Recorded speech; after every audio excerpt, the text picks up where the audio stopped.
পুঁইশাক গাছ ছাদে একটু যত্ন নিতে আসলাম বিকালবেলা।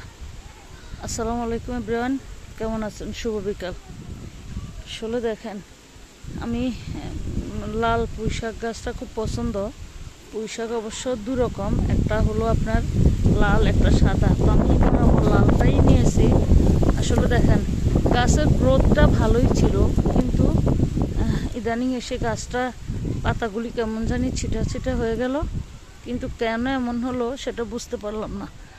তো যারা ছাদে বাগান করেন, বিশেষ করে সবজি বাগান করেন, আমি তাদের কাছে পরামর্শ চাচ্ছি। তাদের যদি একটু জানা থাকে আমাকে একটু বলবেন। দেখেন পাতাগুলি কেমন ছিটা ছিটা।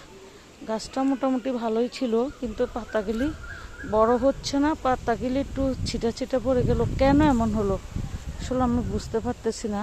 যারা ছাদে বাগান করেন বা সবজি করেন, তাদের এই সলিউশনটা জানা থাকলে আমাকে একটু কমেন্টে জানাবেন প্লিজ। ভালো থাকবেন।